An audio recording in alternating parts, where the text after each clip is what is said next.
My name is Greisa Martínez Rosas. I'm the daughter of Luis and Elia Martinez. My mother and my grandfather were both leaders in the church. I am from the Otomi people of the Central Valley of Mexico.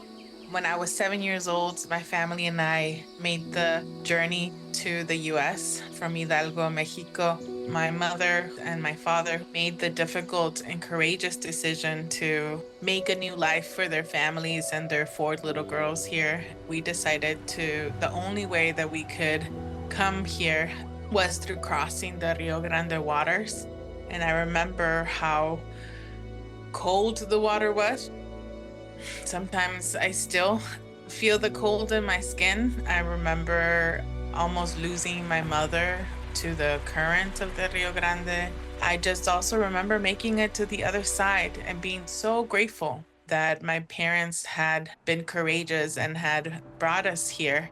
We grew up in Dallas, Texas, and in that same tightness that we had to hold each other as we moved through the waters of the Rio Grande Valley, we remained tight in that way and made a life here in the US. I remember being like in elementary school and feeling really scared about being found out for being undocumented. That fear almost ate me up. It almost made me feel like I didn't belong here, that we had done something wrong, that I should just keep my head bowed and not ask many questions and just be grateful for it.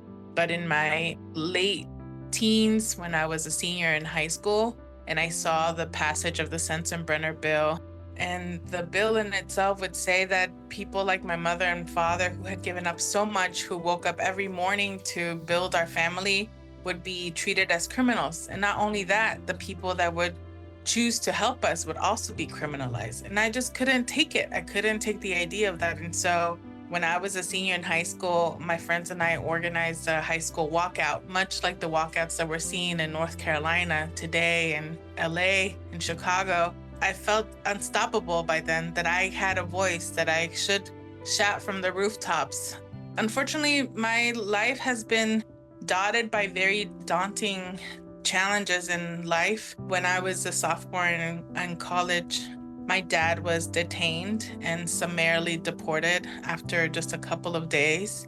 We did not have the legal support that we needed. We didn't have money enough to pay. That feeling of being a teenager and feeling so helpless, and the inspiration and the guidance from the members of United We Dream, that led us to this year to launch the Defending Our Neighbors Fund to ensure that people in the US had access to due process and to a lawyer. And this fund, in partnership with the American Civil Liberties Union and the Abundant Futures Fund, has raised now $12.8 million towards legal defense of immigrants, just like my dad.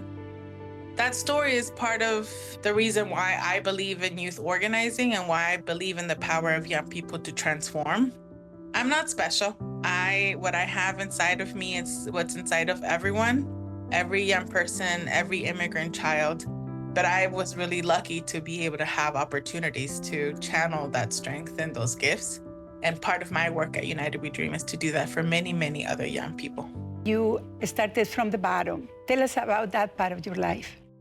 United We Dream has been a home for me and many others to be able to grow our skills, to grow our spirit, to grow our power, our voice.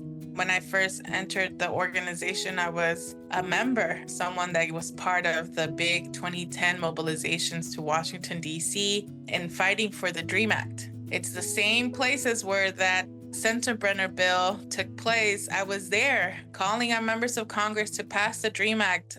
Unfortunately, fail in the Senate. Now have the great responsibility to be what I call a good ancestor, a good big sister to the young people that are now in high school and in college, just like I was in that time.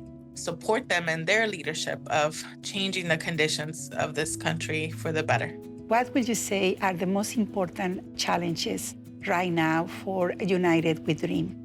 Well, there has never been a more important time to be a young leader. There has never been a more important time to be an advocate for the rights of working people.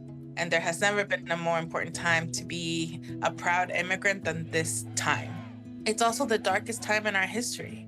We are seeing in this moment young people, children of 7 years old, just like I was when I crossed the border, having to defend themselves in front of an immigration judge without any legal support or any parents with them.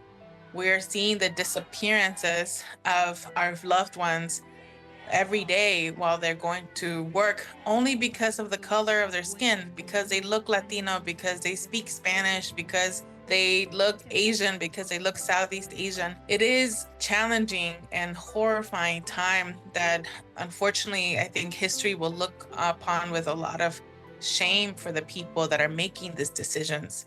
But history will also tell the stories of the young people of United We Dream that are organizing in their communities and hosting. It is also the story of the young people that got their teammate, their soccer teammate out of detention because they made the calls and they organized. This moment, what's most important for United We Dream is two things. One is to bring together this new generation of leaders that are rising up all across the country. And two, to remind each other that even though it's immigrants that are at the center of the fight right now, everything that's happening to our communities is about our collective future. We have a shared future, whether you're undocumented or not, whether you're an immigrant or not.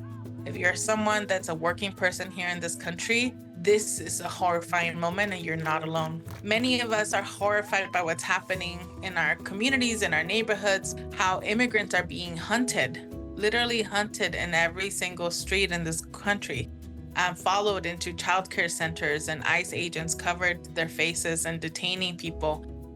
But what is exciting about the Defending Our Futures Fund is that millions of Americans are taking an action together and saying, not my neighbor, not this moment, not today, not ever.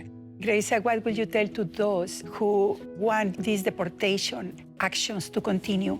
More people like me to be detained and deported. To the people that continue to support that agenda of hate, I will say, I love you. This is my country. This is your country.